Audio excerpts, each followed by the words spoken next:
Horror कहानियां थी। खून का बदला।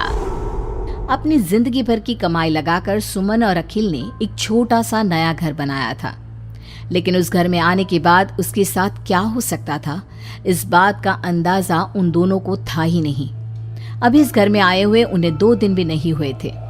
एक शाम जब अखिल घर में नहीं था तो किचन में खाना बनाते वक्त सुमन को ऐसा लगा जैसे किचन की दीवार के पीछे से किसी के बात करने की आवाज आ रही थी।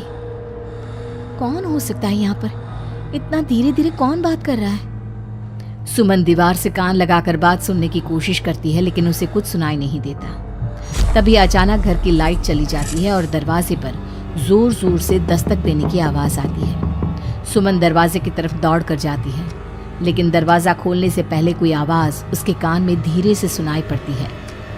सुमन, मैं यहाँ हूँ, तुम्हारे घर में। सुमन जोर से चीखती है और दरवाजा नहीं खोलती। दरवाजे के बजने की आवाज धीरे धीरे तेज होने लगती है। सुमन लड़खड़ाते कदमों से आगे बढ़ती है और झटके के साथ दरवाजा खोलकर अपनी आंखें बंद कर लेती है। तभी अचानक से अखिल की आवाज सुनकर उसे होश आता है।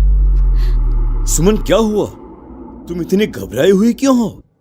अखिल, वो लाइट चली गई और कोई है इस घर में। अखिल, मुझे बहुत डर लग रहा है।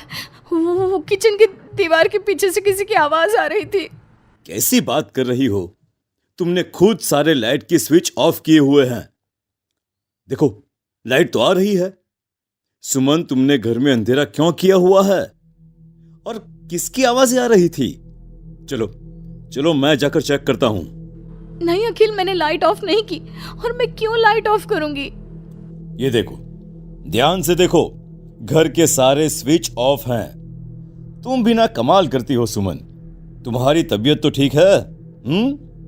ये देखकर सुमन और भी ज्यादा डर जाती है कि सच में लाइट की सारे स्विच बंद थे। सुमन समझ नहीं पा रही थी कि ये सब किसने किया होगा। ठीक उसी वक्त अखिल किचन की तरफ जाता है और सुमन को ऐसा लगा जैसे पीछे से किसी ने उसके कंधे पर हाथ रखा। उसने जैसे ही पलट कर देखा, एक साया उसके घर के दरवाजे से बाहर निकलता हुआ नजर आया। अखिल, अखिल यहाँ आओ, देखो कोई तो है। अभी अभी मैंने उसे बाहर जाते हुए देखा है। सुमन, मुझे लगता है कि तुम्हारी तबीयत ठीक नहीं है। अरे, मैंने किचन में भी जाकर देखा। पास वाले घर में जो लोग हैं ना, उनसे बात करने की आवाज आ रही है। एक काम करो, तुम जाकर आराम करो, मैं खाना खुद परोस कर खा लूंगा। ओके?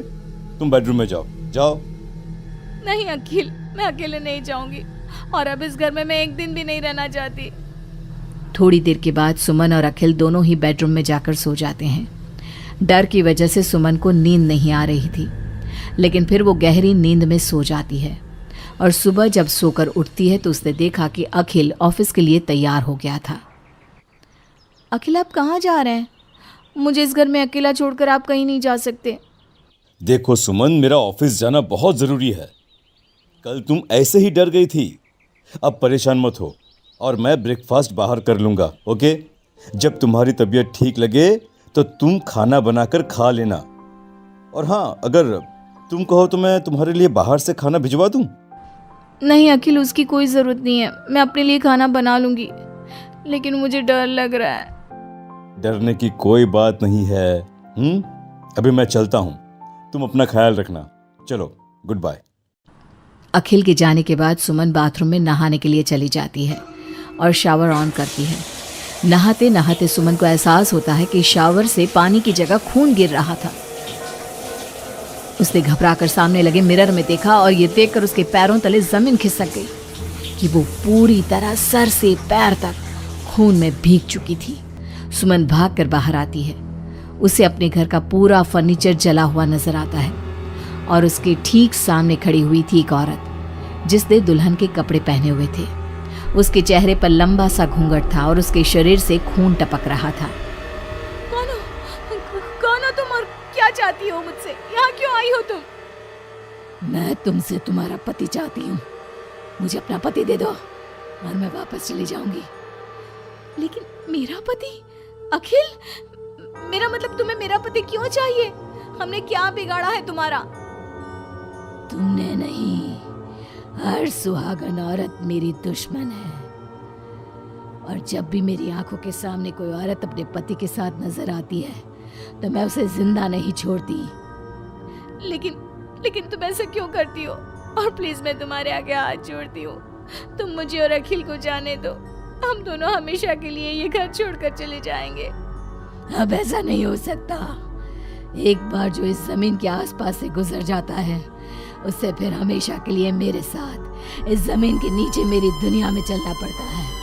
और तुमने इस जमीन के ऊपर अपना घर बनाकर अपनी दुनिया बसाने की कोशिश कर ली। अचानक से वो औरत सुमन को उसके बाल पकड़कर जमीन पर घसीटने लगती है। सुमन दर्द से जोर जोर से चीखती है, लेकिन उसकी आवाज उसके घर की दीवारों के अंदर दब कर रह जाती है। अब बाकी दूसरी औरतों की तरह मैं तुम्हें भी इस घर की दीवारों के नीचे दफन कर दूंगी और तुम्हारे पति को हमेशा के लिए अपना पति बना लूंगी।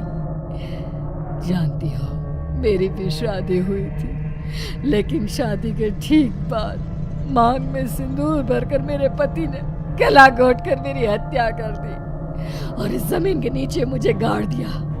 बस तब से मेरी आत्मा यही भटक रही थी। मुझे भी सुहागन बनना है, मुझे भी पति चाहिए। छोड़ दो मुझे प्लीज, मुझे जाने दो। देखो तुम्हें पति चाहिए, तुम किसी और को अपना पति बना लो। मुझे और अखिल को जाने दो यहाँ से। लेकिन वो औरत सुमन को लेकर वहां से गायब हो जाती है। शाम को जब अखिल ऑफिस से लौट कर आता है, डोरबेल बजाता है, तभी मुस्कुराते हुए सुमन दरवाजा खोलती है। दरअसल सुमन के शरीर के अंदर अब उस औरत की आत्मा थी, लेकिन अखिल का चेहरा देखते ही सुमन के शरीर के अंदर एक हरकत होती है और वो अचानक से नाराज हो जाती है। क्या हुआ सुमन? आज तो ठीक हो ना? तुम्हारी तबीयत भी ठीक लग रही है आज तो। गुड। मुझे नहीं पता था कि तू आने वाला है यहाँ, वरना तो मैं तेरी मौत का सारा इंतजाम करके रखती। क्या हुआ? अब मेरी बात का जवाब नहीं दोगी क्या? नाराज हो मुझसे किसी बात पर? हाँ? ऐसी तो कोई बात नहीं है। जाओ, डाइनिंग टेबल पर तुम्हारा फेवरेट खाना लगा दिया है, जाकर खा लो। हाँ, खुशबू तो बहुत अच्छी आ रही है। वैसे भी सुबह से कुछ खाया नहीं है। थैंक यू यार, मैं जल्दी से जाकर खाना खाता हूँ। ओके?